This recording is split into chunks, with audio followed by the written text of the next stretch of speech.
want to fill you in on what we've been learning in the youth group. Okay, so lately we've been learning from a video series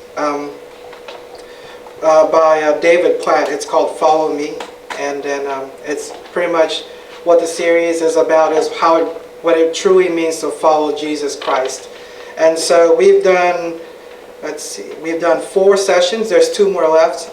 The first session is called The Call, and what it is when it comes to answering Jesus' call to follow Him, we discovered that what He's really asking us is for us to give up our lives and everything in it to follow Him.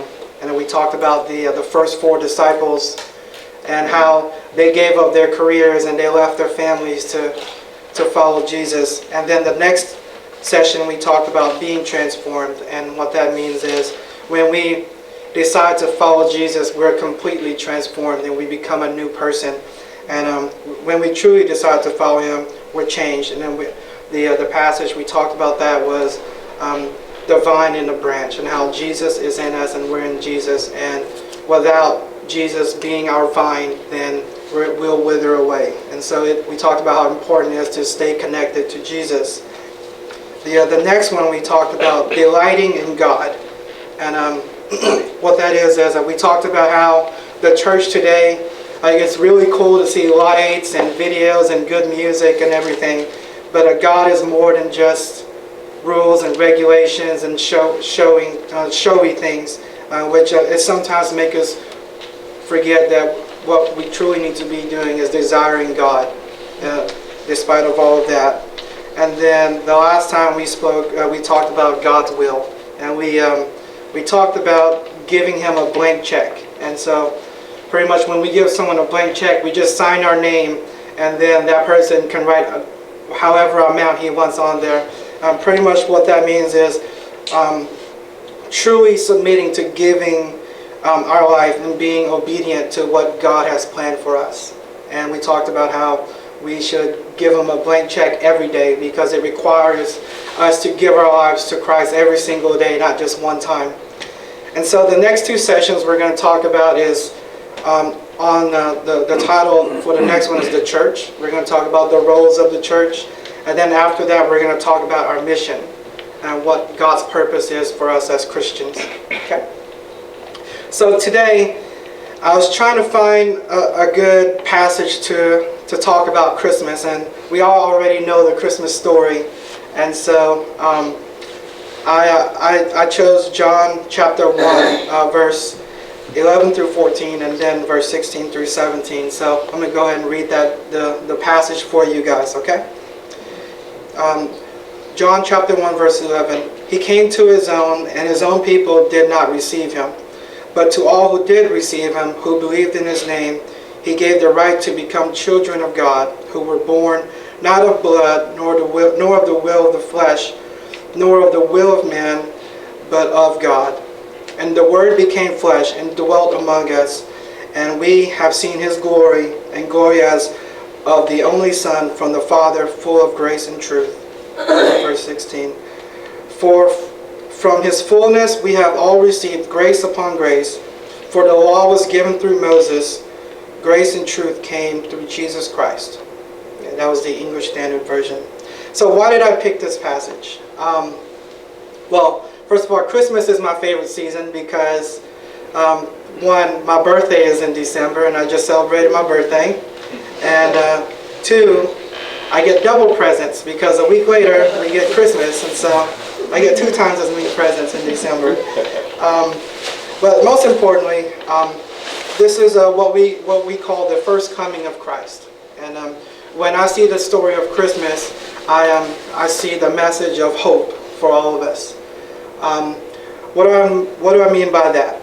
In the Old Testament, there's 613 laws of the Old Testament. And what I mean by that is there are 613 things you had to abide by in order to stay pure and to be good in God's sight. And in my opinion, that's almost impossible to do. Before Jesus came, it was almost impossible to get into heaven because you had to abide by so many rules And then the most important part of it was we were all born sinners, and God doesn't allow sin into heaven. And so that was a huge problem, because no matter what we tried to do to be good in front of God, we still had that sin in us from Adam and Eve. And so when Jesus came, he brought hope. But let's talk about some of the Old Testament laws first. Most of the laws were made to help us be pure. For guys, for me, one of the laws that's really hard to abide by is you can't eat pork. I love pork. Ribs is one of my favorite food, and so that would mean I had to give up ribs and bacon. And so for women, there's a law that says that you can't wear specific cloth. You weren't allowed to wear wool. The only thing you could wear was pretty much cotton and silk. And so that's a huge fashion thing for women. You couldn't wear certain clothes if you wanted to be pure. And like I said before, we were all born sinners, and so that was another really tough thing about the Old Testament covenant, is how do we become perfect in God's eyes when the moment we're born, there's sin in us already. And so there was a lot of sacrifices that had to be made. And so when I think about the message of Christmas, I think about the life of Jesus Christ and how he lived the example of being the perfect sacrifice. And he clearly says that he didn't come to abolish the Old Testament law, but he came to take its place. And what that means is, during the life of Christ, when he was on the cross, when he took our sins, he became that perfect human sacrifice. And that's why the message of hope is so important in Christmas, because, here's God all-powerful, and he becomes a human being. And it's the only this is the only religion to where a God became human, and he became face-to-face with people. You don't see that in any other religion, and that just speaks about how much God loves us as his chosen people, as his children. And so loving us so much to where he became a human form, and he didn't have a lot of flashiness or anything when he came down. He became a little baby in a little manger.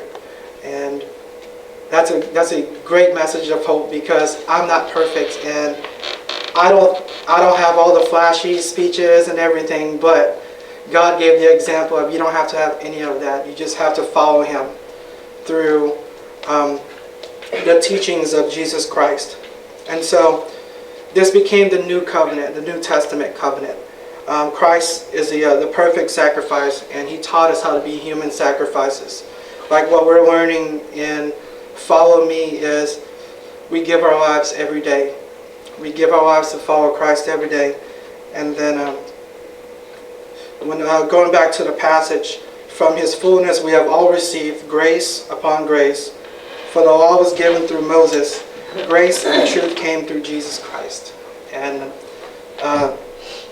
the message of grace, we don't deserve it, but he loves us so much that he gives his life for us. That's grace. And he took our sin. And so now there is a way for us to go to heaven and to be sinless in front of God because of the story of Christmas, because Jesus came and with the first coming, and he died for us, and he rose again. And so speaking of the first coming, the second coming, his promise is he's going to come back again. And when he comes back again, it's not going to be like Christmas. He's going to be all powerful. The whole world is going to see him come down. And so that's totally different from Christmas, but it is a message of hope that Jesus did become a little baby, and he grew up with us, and he taught alongside us, and he ate with us, and he became our friend. And so to end my message, I like to tell stories. I work with youth, and I work with younger kids, and I learned the best way to teach kids about the gospel and about the lessons that Christ teaches us every day is I get to tell stories, like Jesus told stories to his disciples in the parables. One of my favorite stories is it's a story about 3 trees. And what this story is about is once upon a time there were 3 trees, and they wanted to grow up to be strong and to be great, to be used for great things.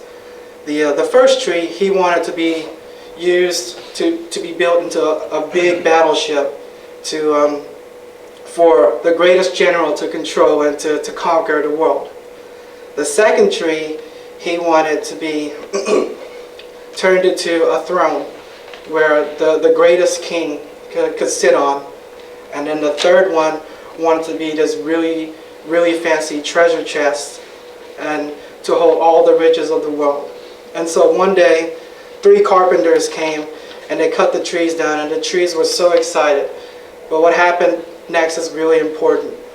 The one that wanted to be a battleship, he became an old rugged fishing boat that was owned by a poor man. The one that wanted to be a treasure, a throne, ended up becoming a tool a cross that was used to punish the worst kinds of people. And then the third one, the one that wanted to be a treasure chest, became a little trough to where pigs and cattle will eat hay from. What they didn't realize is this: the first tree, the one that wanted to be a boat, and the one that wanted to be a battleship became a fishing boat. One day there was a huge storm, and there was a man that was in the boat, and he woke up and he calmed the storm with just his words. And then the second tree, the one that wanted to be the throne seat but became a cross, he didn't know that the criminal that everyone said that was on him, he didn't know he was the King of Jews. And then the third one, the one about Christmas, the one that became a trough where pigs and cattle ate from, he had no idea that there was going to be a man and a pregnant woman, and she was going to give birth, and the baby was going to get to lay in that trough. That baby was, if you can't figure out, is Jesus. And he ended up being the manger that held Jesus as a baby. And so the message through that is for the youth and even for adults is sometimes we grow up wanting to be really, really big things, but in the end we might not get to make it. But that doesn't mean that God's going to use you. Like God used the boat to calm the seas, that God used the cross that became an important symbol for Christians, and then God using the manger to hold the most precious baby the world has ever known in Jesus Christ. And so don't forget that just because you don't get to where you're at doesn't mean that God can use you to do great things. Okay, thank you. And let me pray and finish. Father, thank you for allowing me to speak and for giving me your message to share with the kids and the youth and even the adults. And I just thank you for becoming human.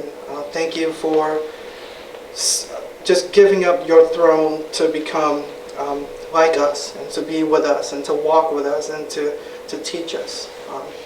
Thank you for living with us and teaching us and giving us that message of hope that we don't have to do all of these sacrifices like the Old Testament people did.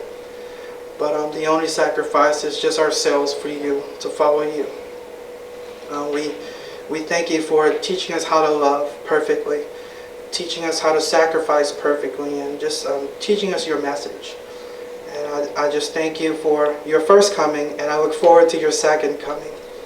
And that you continue to be with us, to be right beside us with your Holy Spirit, and to show us which paths to take in our lives. Thank you for your message of hope.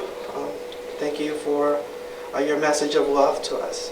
We love you, and we thank you for loving us first. In your name we pray. Amen. Amen. Amen.